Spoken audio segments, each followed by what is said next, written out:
Bonjour à tous. Alors, après Bonjour vous à avoir tous. fait Bonjour à savourer cette petite balade dans le jardin de Sébastien Heim, enfin pour ceux qui, en tout cas, Ce qui ont vu merveilleux jardin, ce jardin qui est absolument magnifique. Nous, on a des insectes plein les yeux, on a des plantes plein les yeux, on a des couleurs plein les yeux. Et si vous avez loupé ce reportage, vraiment, retournez-y. Vous avez des liens quelque part. Oui, on va afficher le lien quelque part. Voilà, par là, je crois. Donc franchement, ne manquez pas ce reportage parce qu'il est absolument magnifique. Et là, on va rester en fait dans la biodiversité grâce justement à Indiana Jones. On vous en a parlé à la fin du reportage.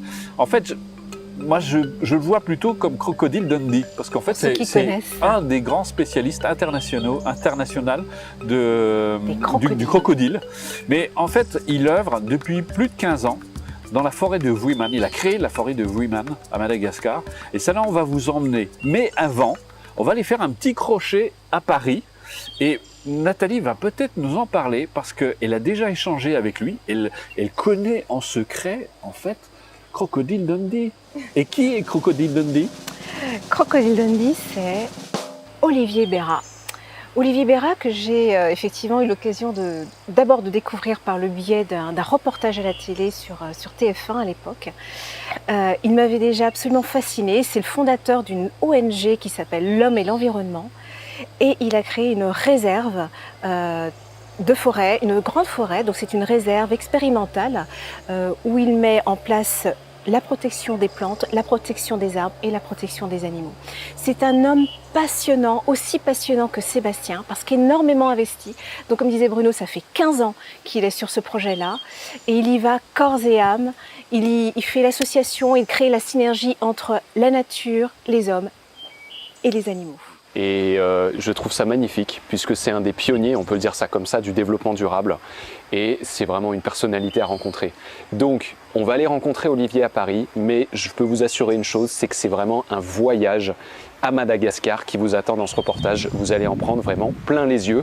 Et d'ailleurs, juste avant de retrouver Olivier à Paris en compagnie de Nathalie, on va vous laisser avec ces magnifiques images de Madagascar.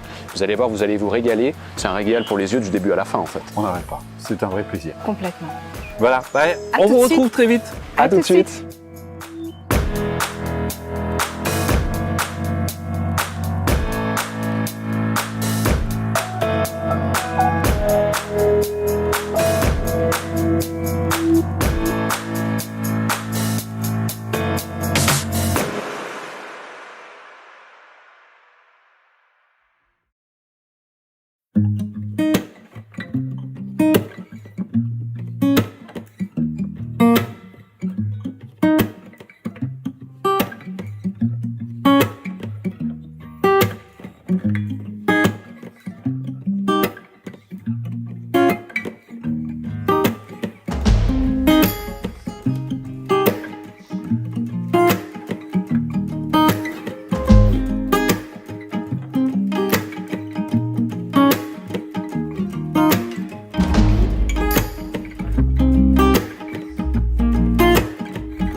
Bonjour Olivier. Bonjour Nathalie. On est vraiment ravis de t'accueillir sur Planète Altruiste. Tu as une action holistique comme ça que tu as mis en place qui nous a vraiment ravis et enchantés. C'est pourquoi nous t'invitons sur cette émission. Merci. Ce qui m'a marqué quelque part en suivant ton parcours, c'est cette détermination face à la misère. Je ne sais pas si c'est venu au fur et à mesure de tes voyages, ton parcours de globe-trotter justement à travers le monde. Et si c'est ça qui a fait que tu as mis en place une action, un projet vraiment de fond qui dure depuis plusieurs années, qui est la réserve expérimentale de Wuiman. Est-ce que tu peux nous dire un mot sur cette réserve? Comment c'est venu en place? Qu'est-ce qui t'a motivé à mettre ça en place? Est-ce que c'est un concours de circonstances ou est-ce que vraiment, voilà? Un concours de circonstances, non, pas vraiment. C'est vraiment un cheminement. Parce que tu parlais de lutte contre la pauvreté, c'est plus de lutte contre les choses qu'on a l'impression qui sont les unes contre les autres. Développement et environnement, pauvreté et développement. biodiversité. Donc c'est tout ça qu'il faut relier. Le parcours il a été long puisque j'ai commencé en fait à travailler en Afrique sur les crocodiles.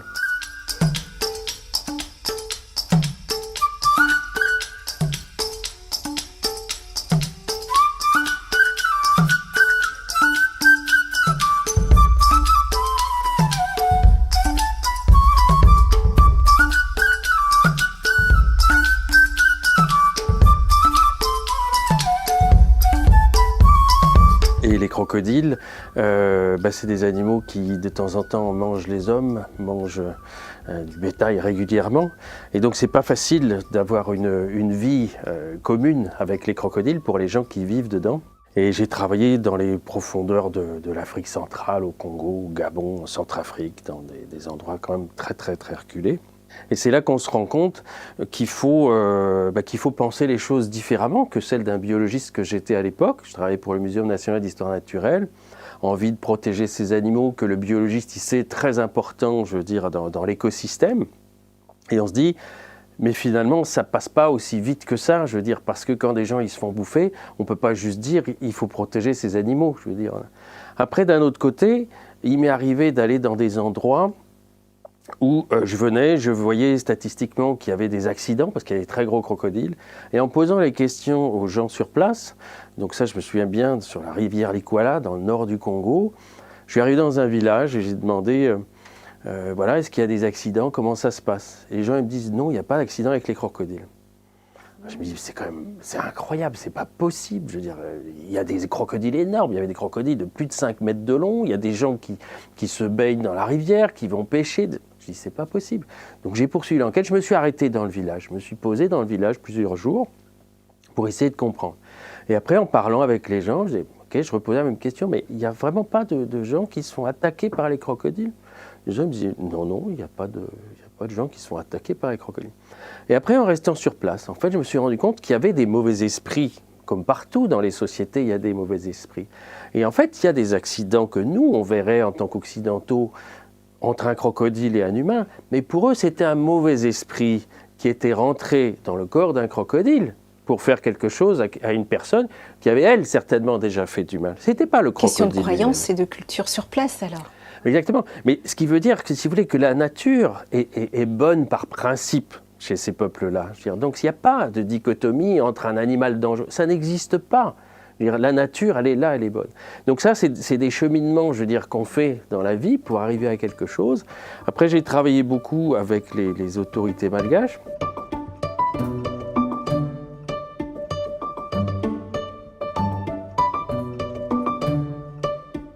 J'ai eu la chance de diriger des équipes multidisciplinaires à l'époque. C'était la première fois que ça se faisait, qui incluait des anthropologues, des biologistes, des socio-économistes, des économistes de l'environnement. Et j'ai dirigé cette équipe d'une vingtaine de personnes, je veux dire avec un Américain très pointu, une Américaine, un Français et beaucoup de Malgaches, avec l'idée de dire qu'on devait faire des recommandations au gouvernement malgache communes. C'est-à-dire qu'on ne devait pas avoir le biologiste qui dit il ne faut pas couper la forêt parce que la forêt est importante, et puis l'anthropologue qui va dire mais il faut respecter les traditions des Malgaches, je veux dire de base, comment ils ont évolué, etc. On devait faire une proposition de stratégie commune, et c'est ce qu'on a fait. Jusqu'à aller, j'ai été invité à présenter ça à Washington, il y avait le bras droit d'Al Gore à l'époque, vice-président des États-Unis quand même, et tous les grands pontes de la conservation américaine qui voulaient faire beaucoup à Madagascar à l'époque. Mais quand j'étais là, je me suis rendu compte que c'était beaucoup de théories et des approches holistiques qui sont indispensables. Et c'est pour ça que Planète Altruiste, je trouve, c'est très très intéressant ce que vous faites, parce que justement, on pourrait dire, le monde de demain, le 21e siècle, sera altruiste ou sera en guerre. Et donc ça, c'est quelque chose, il faut, si on veut préserver la planète, il faut travailler sur l'altruisme, il faut que les gens puissent refaire vivre cette partie d'eux-mêmes, je veux dire que tout le monde a en soi, je veux dire, qui est à faire. Et ces approches holistiques sont indispensables, je dirais, à avoir. Il faut qu'on s'occupe, encore une fois, de la pauvreté, de l'environnement. Ça ne peut pas être dissocié les uns des autres, mais c'est pas de la théorie. Et sauf que avoir des approches holistiques, les organisations sont toujours spécialisées. Il y en a qui sont plus biologie, il y en a qui sont plus urgence, il y en a qui sont plus développement agricole, etc.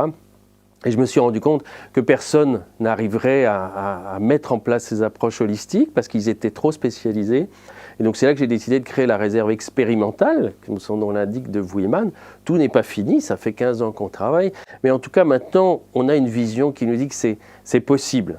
Et on voit que cette vision-là, elle est possible à mettre en œuvre et elle est plus urgente que jamais. Il y a 15 ans, on pensait que les choses allaient s'améliorer parce que ça fait longtemps qu'on tire la sonnette d'alarme sur la biodiversité qui disparaît, les forêts qui brûlent. Maintenant, on a l'impression qu'il y a une vraie réaction planétaire, je l'espère, et j'espère que ça va porter ses fruits. Il y a 15 ans, c'était moins. On pensait que les choses allaient s'améliorer, que Madagascar allait être protégé, que le développement allait se faire.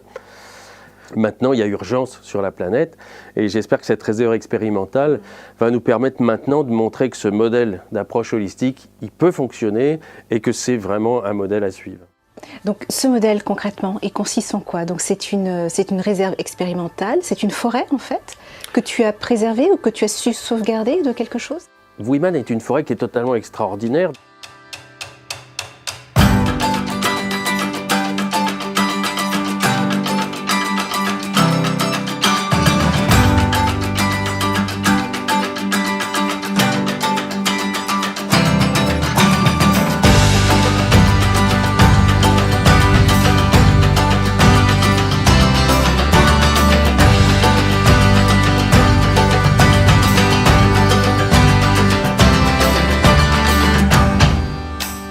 Elle est extrêmement riche en biodiversité. Il y a 70 espèces de grenouilles sur place. Il faut se dire que ça fait 5 km². L'Europe entière, c'est 290 000 km². Il y a 24 espèces. Donc c'est-à-dire pratiquement 3 fois moins que sur ce tout petit bout de l'autre. Donc c'est un truc phénoménal.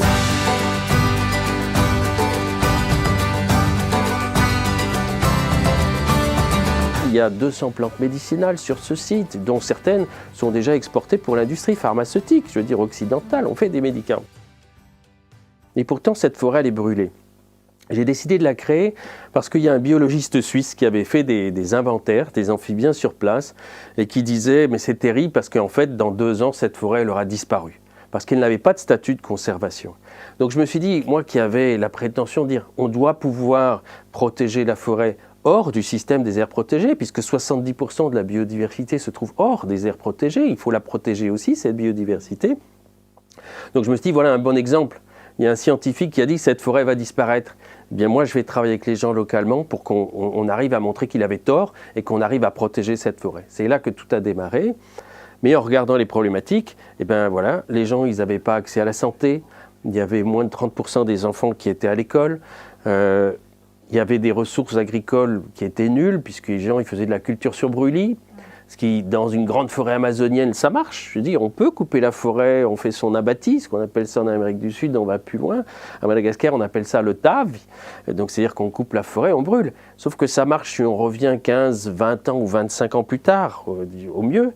Alors que là, ils sont tous les 3-4 ans, je veux dire, à couper la forêt ne pousse plus, la forêt est brûlée, le sol est détruit, et ça ne pousse plus. Donc ce n'est pas viable à long terme. Donc encore une fois, il ne s'agit pas d'une vision de biologiste qui veut protéger les lémuriens magnifiques qu'on a, etc. Il s'agit d'une vision humaine. Concrètement sur Wuyman, donc tu as fait appel à la population locale, qui elle-même se met en marche, ou s'est bougée justement, pour pouvoir sauvegarder son propre territoire. Donc en fait, tu as créé une synergie entre les scientifiques, la population locale et le matériel et les accessoires qui sont mis en place. Oui, ça prend du temps de mettre quelque chose en place. En fait, ce qui se passait à l'époque, c'est que le gouvernement malgache interdisait la coupe des forêts, mais n'avait pas les moyens de le faire respecter. Avec une vision intègre, qui est celle de se dire ça ne marchera pas, les gens ils seront plus pauvres une fois qu'ils auront coupé la forêt. Donc ce qu'on a fait, c'est comme la zone n'était pas protégée, on a demandé au gouvernement malgache de nous donner une concession sur la forêt. C'est de dire, ok, voilà, vous n'avez pas les moyens de faire, moi je vais chercher des sous. Il faut des sous, il faut des gardes forestiers, il en faut, je veux dire, il faut du développement agricole, il faut de la transformation, il faut de la recherche. Donc on a cherché les moyens de le faire, et le gouvernement malgache nous a donné une concession de 25 ans renouvelable pour protéger cette forêt. D'accord, ok. Ouais. Mais c'est là que la vision, elle était de voir travailler avec les gens. Donc au début, en fait, on s'est positionné en substitut de l'État pour faire respecter la politique de l'État. Mais maintenant, la grosse problématique, c'est la pauvreté. Je veux dire, on ne peut pas dire à des gens ne coupe pas la forêt pour faire du charbon, alors que les gens, ils ont besoin de ça juste pour manger. Donc il a fallu trouver des ressources économiques d'abord pour ces gens. Donc au début, ça pouvait ressembler peut-être à quelque chose d'assez directif au début. Même si on a travaillé avec les gens, on a parlé avec les gens, puisqu'il a fallu trouver des moyens d'avoir des ressources. Donc j'ai travaillé beaucoup, j'ai fait beaucoup de recherches sur les huiles essentielles. Il y a un potentiel, il y a des plantes aromatiques qui sont fantastiques dans cette forêt et qui peuvent aussi être plantées à côté. On a travaillé là-dessus et on a commencé à développer ça, y compris de la transformation, fabriquer des huiles essentielles. C'est un processus qui peut paraître un peu compliqué, mais en fait il date des Égyptiens. On a réussi à former des gens localement pour fabriquer ça. On a planté des arbres qui étaient des essences qui avaient de la valeur aromatique. Donc maintenant, il y a une dizaine d'années, on a planté un arbre qui s'appelle Ravinsar, en malgache, qui veut dire les bonnes feuilles. Ravine, les feuilles, tsar, bon. Et donc en fait, ces arbres produisent une huile essentielle qui est assez extraordinaire. Et les gens au début, quand je leur ai donné les arbres à planter, ils ont dit bon, ok, ben on va planter. Olivier se démerde, il nous file des arbres, ça ne coûte pas cher, on a juste à faire un trou, on les met, on ne sait jamais. On a entendu parler vaguement de l'huile essentielle de Ravinsar. Maintenant, les gens, ils ont les arbres qui produisent des feuilles, ils vendent les feuilles à la distillerie qui produit des huiles essentielles. Le message, il est très simple, il n'y a pas besoin d'expliquer. Maintenant, c'est les gens eux-mêmes qui me disent « Ah, mince, si on avait su, on en aurait planté plus. » Et là, on a gagné.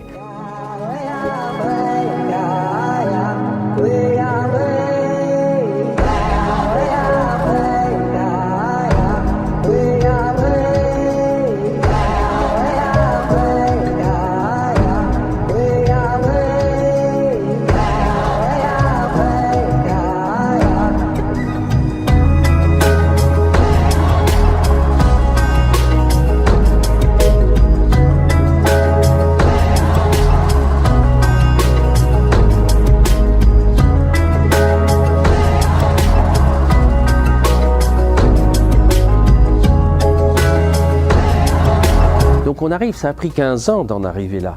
Maintenant, on a aussi des associations locales. On avait grossi au début très vite. Moi, je voyais ce qu'il fallait faire. Et c'est très compliqué, il faut chercher les sous, il faut faire. On avait jusqu'à 280, je crois, salariés. C'était un truc... Et maintenant, tous ces salariés sont passés au niveau d'associations locales, villageoises. Donc il y a une association locale qui gère l'écotourisme. C'est-à-dire qu'on a construit des infrastructures, mais c'est pour des bénéfices locaux.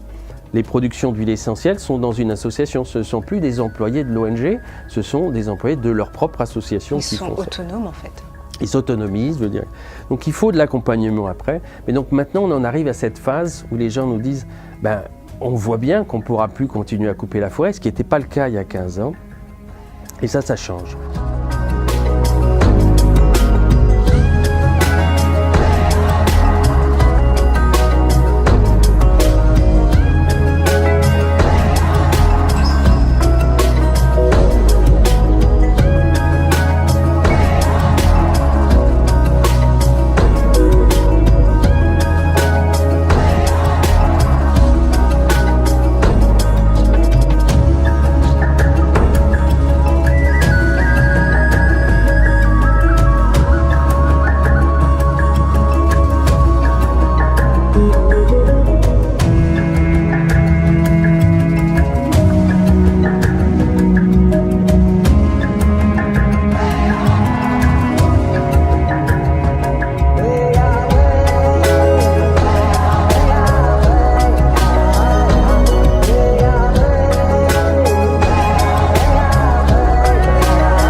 Et aussi, il y a une implication des femmes qui est non négligeable.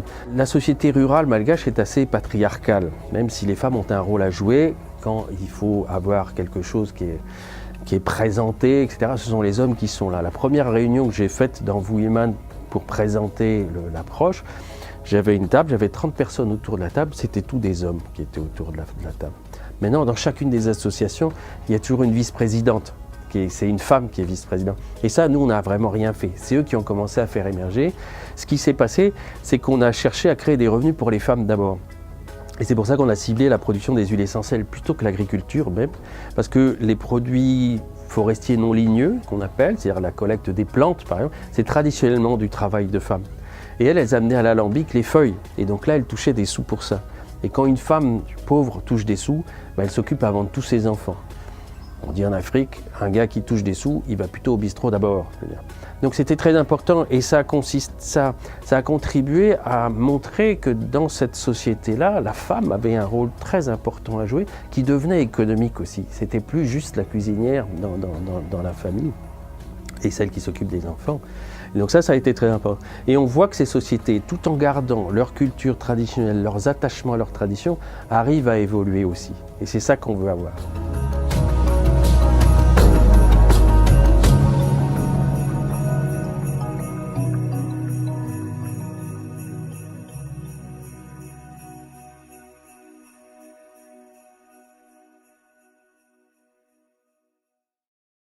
Je suis Sarouy, collaboratrice d'Olivier Béra à Madagascar.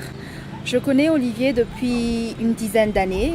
Plus que des collaborateurs, on est devenus amis. C'est une personne que j'apprécie énormément pour sa patience dans le cas des projets, pour l'amour qu'il porte sur l'environnement, mais aussi sur le pays. Il est resté très attaché à Madagascar, très attaché aux populations. J'ai connu Olivier Béra grâce à notre ami en commun, Sarouy. Et depuis, on a travaillé ensemble. C'est un homme plein de bonnes idées, très dynamique. Ce qui m'a beaucoup marqué, c'est son dévouement à la protection de l'environnement et au partage de ce qui est de la valeur humaine.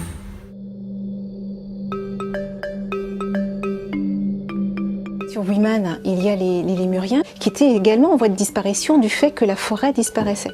C'est un peu comme les koalas qui se nourrissent d'eucalyptus en Australie, qui sont aussi en voie de disparition à cause de la perte de la forêt.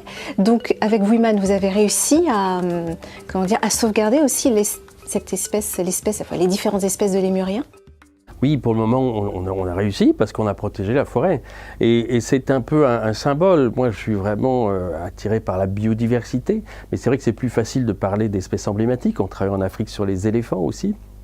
Mais là, sur Wuiman, c'est parce que la forêt a été préservée que les lémuriens sont encore là. Sachant qu'il y a un lémurien qui s'appelle le Babakout en malgache, je veux dire, qui est le fils de Kout. On dit. Donc il y a vraiment un lien sur le père de Kout. En tout cas, je veux dire, c'est un humain pour eux. C'est un cousin éloigné. C'est pas un animal comme un autre. On peut pas manger, je veux dire, un Babakout. Donc un Indri, qui sont ces grands lémuriens noirs et blancs. Là, on en a remis dans la forêt 2 qu'on a dû capturer à l'extérieur de la forêt, de l'autre côté de la rivière, parce que la forêt a été coupée partout. Donc, et ces animaux mangent des feuilles, ils ont quelque chose comme 160 espèces végétales à leur régime alimentaire, on ne peut pas les garder en captivité. Donc pour nous, c'est le symbole.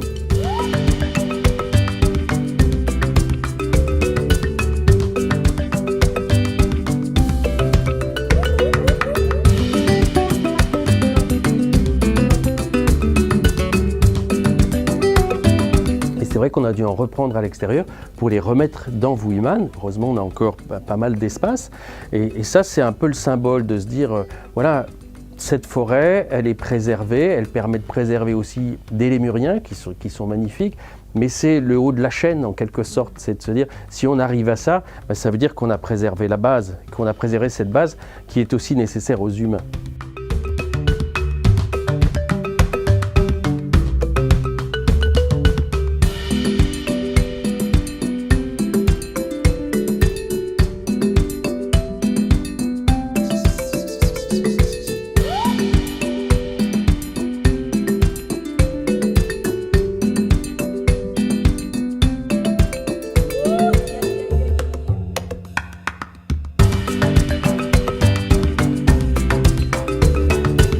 On parlait des huiles essentielles justement du Ravinsara qui a permis effectivement de faire évoluer une partie économique sur ce secteur-là, sur ton territoire.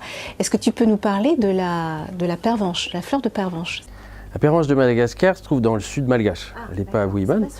Non, mais la pervenche de Madagascar est une plante qui est très intéressante parce qu'elle est parlante. Je veux dire, c'est une plante qui a des racines qui sont pleines de principes actifs. Il y a 7 molécules qui ont été identifiées à l'heure actuelle par l'industrie pharmaceutique et qui sont utilisées dans les hôpitaux. on soigne la leucémie infantile en particulier. Il y a pas mal d'autres cancers qui sont traités, mais en particulier la leucémie infantile, mais d'une façon phénoménale. Je veux dire, c'est quelque chose, avant les enfants, c'était 95% de chances de mourir quand un petit enfant avait la leucémie. Maintenant, c'est 95% de chances de survie. Et toujours grâce à cette petite plante. L'industrie n'a pas réussi à synthétiser la molécule, je veux dire, de la pervenche de Madagascar. Et Madagascar continue à exporter des containers de racines qui sont traités en Italie, aux États-Unis, pour extraire les principes actifs qui vont sauver les enfants. Souvent, les femmes qui collectent ces racines n'ont même pas accès à l'eau courante, n'ont même pas accès à des soins, etc. Il y a des gens qui essayent de faire changer les choses, mais c'est très long. Et puis ça représente rien du tout. Madagascar touche $1 million par an, je veux dire, d'export de ces racines, alors que le marché mondial se coûte en centaines de millions de dollars. Et quand une maman a son bébé ou son enfant qui est guéri grâce à l'hôpital, je veux dire, en Occident, elle ne fait pas le lien avec la plante. Et c'est ça qui manque, c'est ça qui est à faire, je veux dire, c'est de se dire, mais vous vous rendez compte que cet enfant qui a été sauvé de la leucémie, c'est grâce à une petite plante qui pousse dans le sud malgache, avec une femme avec son bébé dans le dos, elle qui n'avait pas de quoi soigner son bébé, qui a arraché la plante pour soigner votre enfant ici. C'est là où on se dit, n'importe quelle maman qui verrait ça, elle se dit, oh, j'ai envie de faire quelque chose pour l'autre maman. Et c'est là où on a perdu le fil de la réalité de la planète. C'est de se dire... Cette interdépendance, oui. Cette interdépendance, je veux dire, on arrive. Et les plantes, des huiles essentielles, plus les molécules sont complexes, et la vie est complexe, je veux dire, et plus souvent elles sont riches. La pervenche, c'est un bon exemple. C'est que la molécule, elle est tellement complexe que la chimie, avec tous les ingénieurs qu'on peut avoir, les chimistes, les physiciens qu'on peut avoir, on n'arrive pas à faire en laboratoire cette molécule de la pervenche. Si la pervenche disparaît, vous vous rendez compte, la valeur de la conservation de la pervenche, ben c'est ces 60 000 enfants qui sont sauvés tous les ans grâce à cette fleur. Et il y a plein de choses qu'on n'a pas découvertes. J'ai travaillé sur une plante de l'Ouest malgache, parce qu'on a travaillé sur des huiles essentielles, le Ravensar qui était connu, il y a une plante malgache qui s'appelle Ravensara aromatica aussi. Et je me disais, il fallait sortir une nouvelle huile essentielle aussi pour voir, pour si on arrive à lancer quelque chose de nouveau sur le marché. Donc j'ai regardé qu'est-ce qu'il y avait comme plante. Madagascar, il y a 3 grandes plantes qui sont très connues. Il y a le Ravensar, donc la bonne feuille dans l'est malgache. Il y a le Catrafaille dans le sud et dans l'ouest malgache. Et dans le nord-ouest, il y a une plante qui s'appelle en malgache Mandravasart, qui a plusieurs interprétations du nom, mais en gros qui dit qu'il tient le mal éloigné. C'est une plante qui dit, ok, quand on la prend, on évite de s'empoisonner. Quand on va chez des gens dont on n'est pas sûr, on prend du Mandravasart. Quand on a des grippes, on prend... Le Mandravasart sert à tout, sert à soigner tout. Mais il faut se dire qu'il y a 2000 plantes médicinales à Madagascar. Donc si au cours des générations et des générations, les Malgaches de l'Ouest ont sélectionné cette plante-là, c'est pas pour rien. Donc je me suis dit, tiens, regardons si on n'arrive pas à en extraire une huile essentielle. On a travaillé dessus, on a eu une huile essentielle. Ensuite, on l'envoie au labo pour voir si cette huile, elle fonctionne. Et en général, on la teste contre différentes souches bactériennes pour voir si elle... J'ai reçu les résultats du labo. Et pour voir si ça marche, on met un plus, si ça marche un peu, plus, si ça marche bien, plus, si ça marche très bien. Je reçois les résultats du labo, j'ai des plus partout. Oh, j'ai dit, mince, là, ils ont exagéré, ils sont plantés. Je renvoie au labo pour analyser. On avait des plus partout. Donc les Malgaches, ils l'utilisent en décoction. Et ça marche très très bien, je veux dire, contre la grippe, contre les virus aussi. Donc, mais en fait, l'huile essentielle va fonctionner pareil. On a réussi à extraire ça. C'est une huile qu'on a appelée le Saro. J'ai 1000 noms. Maintenant, tout le monde utilise le nom Saro. Il y a plein de choses à dire sur ça, je veux dire, sur les droits de propriété intellectuelle et des choses comme ça. Mais on a créé cette huile. Après, on en a créé d'autres. J'ai créé le Yari, j'ai créé le Issa. Il y a plein de plantes qui peuvent être valorisées. Et c'est ça qu'il faut faire aussi. Il faut dire, ces plantes, il faut arriver à ce que les gens en voient la valeur. Et c'est vrai que les transformer en huile pour leur donner accès au marché occidental, c'était quelque chose qu'il fallait faire.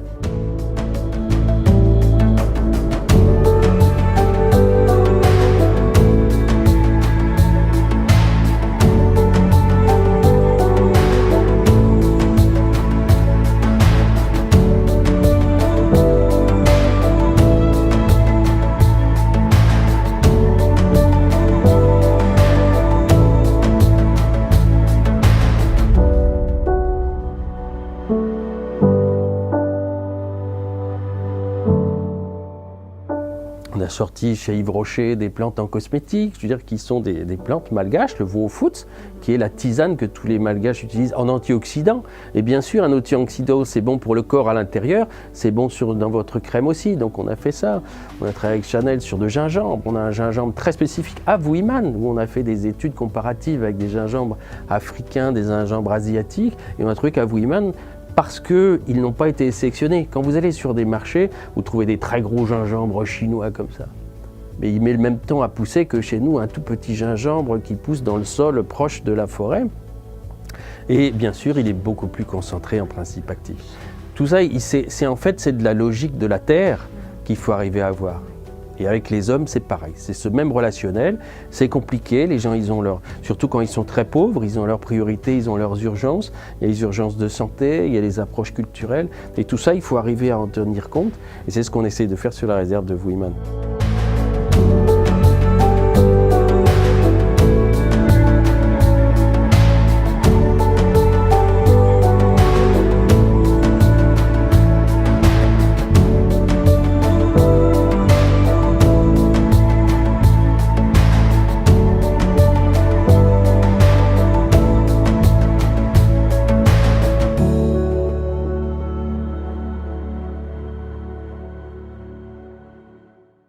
Une question, Olivier. Est-ce que si on apprenait dès l'école aux enfants à aimer la nature, est-ce que justement ça n'aiderait pas les gens à la respecter davantage, en tout cas dans le regard occidental? Parce que j'ai bien compris qu'à Madagascar, quand on est en survie, c'est pas toujours forcément évident. Mais c'est vrai que je travaillerais beaucoup sur les enfants. Avant, je me disais qu'il y avait urgence. Et encore une fois, peut-être on était trop prétentieux. On penserait qu'on allait résoudre les choses en 5-6 ans. Donc maintenant, je sais qu'il faut du temps. Effectivement, et il faudrait beaucoup plus travailler sur les enfants. Si ça marche, si on arrive à éviter le chaos planétaire, je veux dire, qui se prépare, je veux dire, il va falloir que tout le monde s'investisse. Mais si on arrive, ce sont nos enfants qui vont faire la différence, même les enfants qui vont maintenant aller à l'école. Donc il faut travailler dessus, que ce soit à Madagascar, pour les garder en contact avec leur tradition, qu'ils n'aient pas un cachet d'aspirine, mais qu'ils sachent aussi que ça vient d'une plante, d'une tisane locale. Et ici aussi, quand on est dans des villes comme Paris ou même comme Strasbourg, même si on est plus près de la nature, je veux dire, on est quand même loin. Souvent, les enfants, ils voient plus grand-chose. On va faire un petit tour à la montagne ou à la campagne une fois de temps en temps. Mais on a perdu ce contact qu'on avait dans les villages campagnards. Le côté urbain, oui. Et c'est très important. Et la nature, c'est pareil. Il faut la réapprendre au plus vite avec les enfants.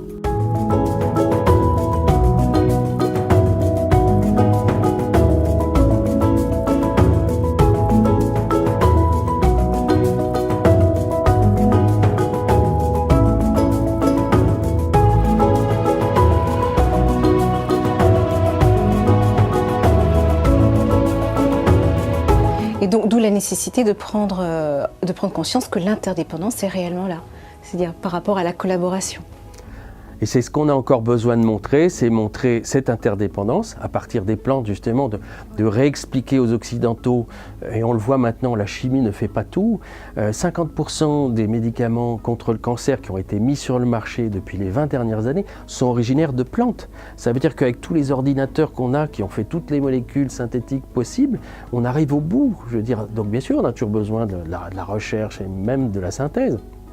Mais en gros, on se rend compte maintenant qu'on a besoin de façon indispensable de ce qu'il y a dans la nature. Je veux dire, on a besoin de ça encore, donc on ne se dissocie plus. Donc effectivement, il faut recréer ce lien et se rendre compte que ce soit la planète, effectivement, on pensait depuis les années 50, l'homme avec sa technologie allait tout maîtriser, on se rend compte que c'est absolument impossible.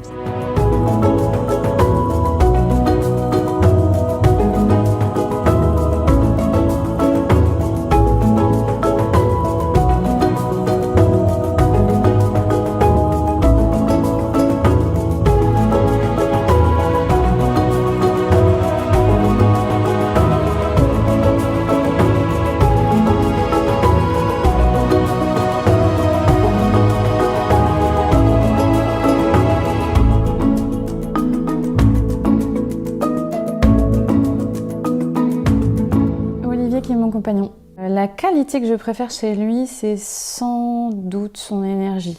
Il va tout faire justement pour faire changer une situation qui lui semble complètement injuste ou pas éthique. Son parti pris depuis toujours, c'est de considérer que la conservation ne va pas sans le développement local et vice-versa. On ne peut pas aider au développement de gens si on ne prend pas en compte la nature qui les entoure et si on ne la valorise pas. Et on ne peut pas conserver la nature et la biodiversité si on ne fait pas avec l'humain. Il est donc fondateur de l'ONG, donc il doit représenter, défendre, pour lequel il doit trouver des financements sans arrêt. Il est fondateur d'Elefas, qui est une marque de l'ONG. Il est fondateur d'NPI, qui est un programme de l'ONG, un programme de financement qui va aller s'appuyer sur les entreprises pour aller chercher des financements privés. Et puis à côté de ça, il a la casquette scientifique du développeur de filières qui connaît parfaitement les vertus des plantes médicinales et des plantes aromatiques et qui va aller sans arrêt étudier davantage encore les possibilités, les opportunités de valoriser telle ou telle plante. C'est un homme plein de rebondissements. On s'emmerde pas avec Olivier Béra.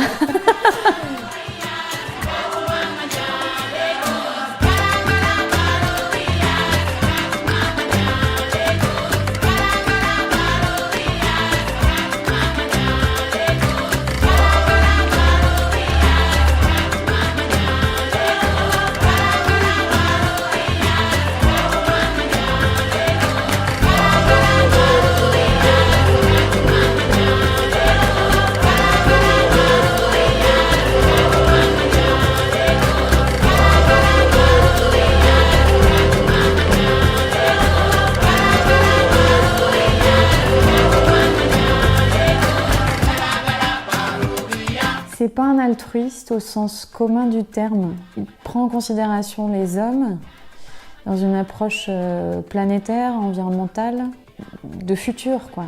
C'est un long-termiste. Il pense aux générations futures. Il pense aux générations futures. Ouais.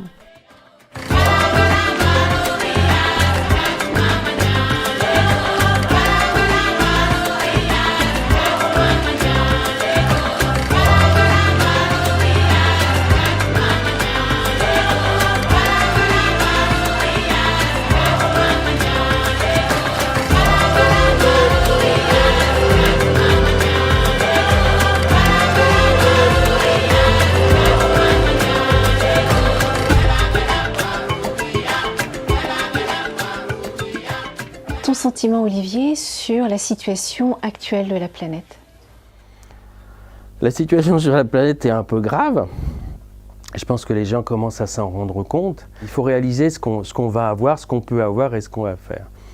Si on regarde au niveau climatique vraiment ce qui se passe, on commence à le voir, ces extrêmes. Ce qui fait réagir les gens, enfin, de dire, parce qu'ils voient physiquement la montée des eaux, les cyclones, les ouragans, les sécheresses, les inondations, je veux dire, qui vont faire.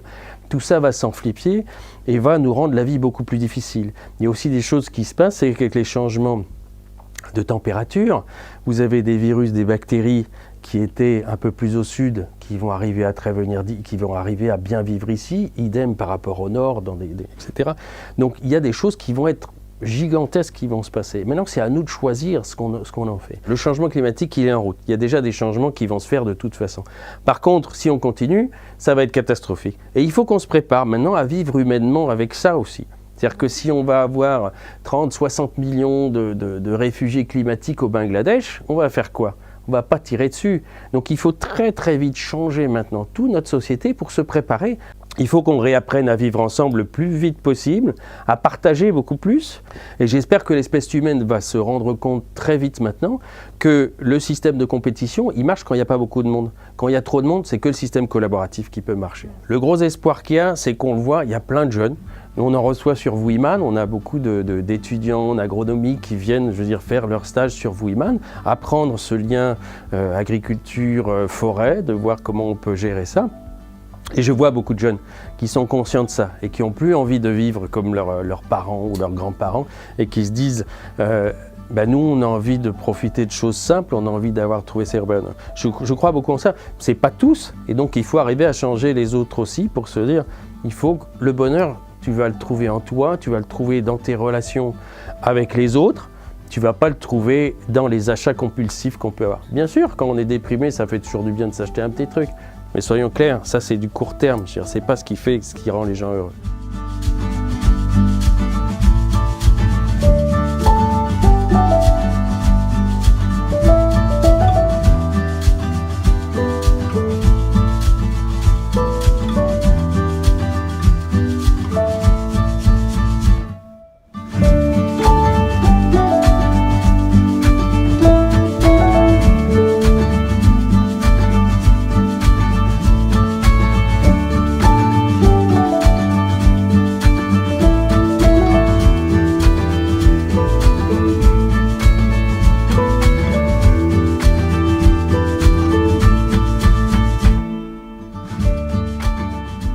te lire une phrase et tu vas me dire ce que cela t'évoque. Tu ne peux désirer une chose et cultiver son contraire. Absolument, tu peux pas dire je veux protéger la forêt et consommer comme un fou. Je vois tout le monde veut planter des arbres. Nous, 1 hectare de forêt malgache qui brûle, on a calculé pour protéger un hectare de forêt malgache, donc c'est-à-dire avoir des gardes forestiers qui sont des gardes villageois, hein, qui sont envoyer un minimum les enfants à l'école, avoir un centre de soins et développer un peu d'agriculture. Ça nous coûte 40 € par hectare. 40 €, c'est ce que ça coûte de planter une dizaine d'arbres en France. Je veux dire. Il faut qu'on ait aussi ce lien de se dire qu'on voyage beaucoup moins en avion, c'est indispensable. Il faut voyager quand c'est utile. Je veux dire, sinon on s'en sortira pareil. On s'en sortira pas si on est sur ce mode de vie.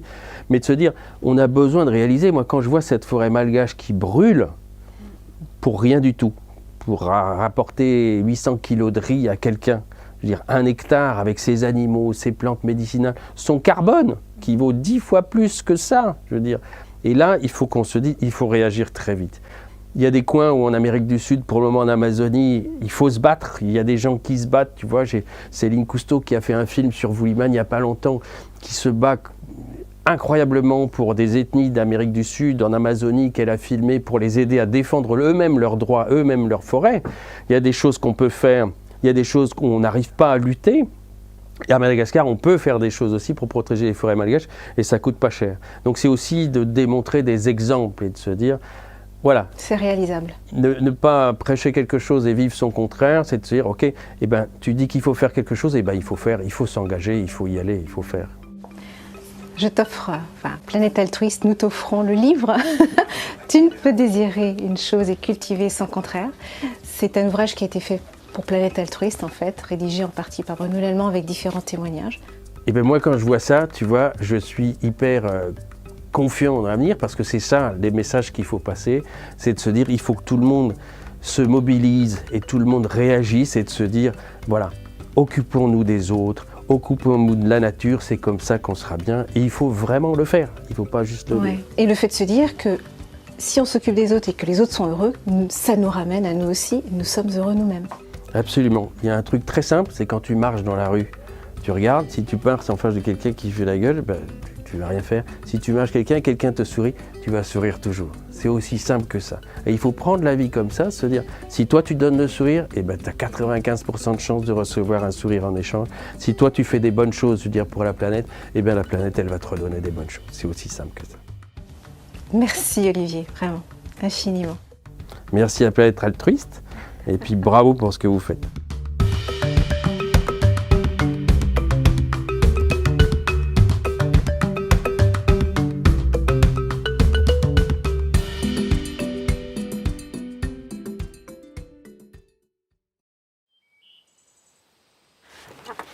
Ok. Quel voyage! Magnifique. Franchement, extraordinaire. Un régal. J'espère que vous êtes régalés autant que nous sommes régalés. Alors, Olivier Bérat, on vous laisse conclure vous-même, parce que c'est tellement riche, tellement superbe. Et surtout, ce que j'ai envie de dire, c'est que des hommes comme Olivier Bérat, avec des actions toutes différentes, et c'est ce que vous découvrez dans tous ces reportages qu'on fait pour vous, c'est tous des gens qui sont investis, qui ont décidé de faire partie de la solution, qui ont envie d'apporter quelque chose à ce monde qui effectivement est en grande souffrance. Notre planète souffre, vous le savez autant que nous. C'est pour ça que vous regardez certainement ces reportages. Et je trouve que ce sont des personnages qui sont extraordinairement inspirants. Parce que voilà, ça me rappelle cette phrase de Coluche, quand il parlait des restaurants du cœur, il disait tout le monde dit ce qu'il faut faire, ben nous on a décidé de le faire.